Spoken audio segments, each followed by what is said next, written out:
మాట తీరు ఏదైతే ఉన్నదో అంటే అదైతే డెఫినెట్ గా చేంజ్ అనేది మాత్రం మీరే ఇంత ముందు లాస్ట్ డెబేట్ లో కూడా మారారు, కొత్తగా చూస్తారని అన్నట్లు. ఖచ్చితంగా అండి, ఆయన మారారు. ఆ మార్పుని మీరు చూస్తారు. ఎలాగైతే మీరు ప్రశ్నలు ఆపేసి సమాధానాలు చెప్పడం మొదలెడతారో ఆయనలోని మార్పును కూడా చూడొచ్చు సైమల్టేనియస్గా. అంటే రెండు అద్భుతాలని ఒకేసారి, సూర్యుడు చంద్రుడు ఒకేసారి ఆకాశంలో కనిపించే లాంటి అద్భుతం ఈరోజు చంద్రబాబు నాయుడు గారు, పవన్ కళ్యాణ్ గారు ఇద్దరు ప్రభుత్వంలో కొలువుదీరి ఉండటం అనేది కనిపిస్తుంది. ఆ మార్పు కూడా కనిపిస్తుంది. Let us hope so. ఎందుకంటే మనం పాజిటివ్గానే ఆలోచించాలి. పాజిటివ్ వైబ్స్ ఉన్నప్పుడే మనం డెవలప్మెంట్ని ఎక్స్పీరియన్స్ కాగలం. అండ్ వాళ్ళు they are committed. Chandrababu Naidu గారు 4th టైం ముఖ్యమంత్రి. ఈరోజు ఆయనకి ఏంటి, ఆయన చూడని అధికారమా, ఆయన చూడని పదవులా ఇవాళ? దీంతో ఆయనకి ఏదో ఒకసారి ఆ పదవి రాగానే ఆయనకేమి ఏది ఒళ్ళంతా గూజ్ బంప్స్ రావడం అట్లాంటి ఏమి ఉండదు. ఆయన చూసిన అధికారము, చూసిన power. So is committed for development. We can certainly experience the development, అందులో డౌట్ ఏం లేదు. ఆయన ఒకవేళ చిన్న చితగా ఏమన్నా పొరపాటు జరుగుంటే ఆయన సరిదిద్దుకోవడానికి ఆయన ఒక సీజన్డ్ పాలిటీషియన్ అండి. గ్రౌండ్ నుంచి వచ్చారు, ఆయనకు తెలుసు.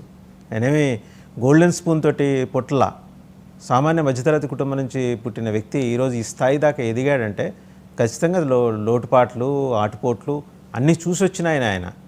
So we have to expect certainly. మనం మళ్ళీ మీ దగ్గరకు వస్తే ఈ లోపల రేగిడి లక్ష్మణరావు గారికి బోల్డ్ అని సందేహాలతో అక్కడ కూర్చున్నారు. మీ ఇద్దరిని ఏదో అడగాలని, ఆయన దగ్గరికి కూడా వెళ్దాం. సో మనకి లక్ష్మణ్ గారు భగవద్గీతలో అర్జున విషాదయోగం, కర్మయోగం 2 ఉంటాయి. జగన్మోహన్ గారి గీతలో ఆ 2 లేవు. ఎందుకంటే కర్మయోగం గురించి చదువుకుంటే తర్వాత వచ్చే విషాదయోగం ఏంటో తెలుస్తుంది. మనం ఏం చేశాము, ఎందుకు ఇలా అయింది అని మనం రివ్యూ చేసుకుందాము, ఇలాంటి ఆలోచనలే లేవు. అంటే మనంతా ఫార్వర్డ్ థింకింగే. వెనకాల అంటే ఫార్వర్డ్ థింకింగ్ అంటే నేను పాజిటివ్ టోన్లో చెప్పట్లా. వెనకాల ఏం జరిగింది, ఎందుకు ఇలా ఉన్నాం ఇవాళ అనే ఒక సమీక్ష జరగల. ఎవరో 2-3 పవర్ సెంటర్స్ని పెట్టుకొని వెనకటి చంద్రబాబు నాయుడు గారు చేసిన పొరపాటే ఈయన కొంచెం ఎక్కువ ఆ పొరపాటు జరిగేట్టుగా. చంద్రబాబు నాయుడు గారి దగ్గర 3 దర్శనాలు ఉంటాయి. ధర్మదర్శనం, అలాగే ప్రత్యేక దర్శనం, వివిఐపి ప్రత్యేక దర్శనం.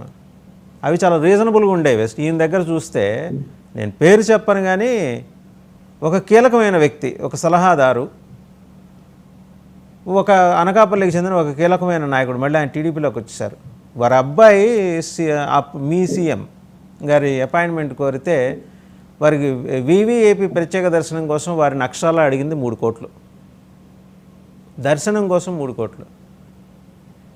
మరి మీరు అధికారం నుంచి దిగిపోక ఇంకేం జరుగుతుందండి? మీరు లీడర్స్కే దొరకరు, సామాన్యులకి ఎప్పుడు దొరుకుతారు? రివ్యూ చేసుకోవాలి. ఇదేదో విమర్శ, ఆరోపణ కాదు. మిమ్మల్ని మీరు సమీక్షించుకోవాల్సిన సందర్భం వచ్చింది. సమీక్షించుకొని రిఫైన్ అవ్వండి. మెరుపుల మహేష్ గారు కూడా అనేది అదే. ఇవన్నీ లాస్ట్ టైం చాలా సందర్భాల్లో ఈ డిబేట్లో చెప్పినప్పుడు ఆ చురకలుగా చూసి సరిదిద్దుకుంటే పోయేది. అదేదో మరకనుకొని XXX సోపుతో తుడి చేసే ప్రయత్నం చేశారు. పోవండి ఆ మరకలు. ఇప్పుడైనా మేలుకుంటే బాగుంటుంది. వాసుదేవన్ గారు, మీకు అలాగే ప్యానెల్ ఉన్న పెద్దలకి, NTV వీక్షకులకి, యాజమాన్యానికి హృదయపూర్వక నమస్కారాలు అండి. గుడ్ మార్నింగ్ అందరికీ. చాలా చక్కటి, చాలా మంచి మాట చెప్పారు.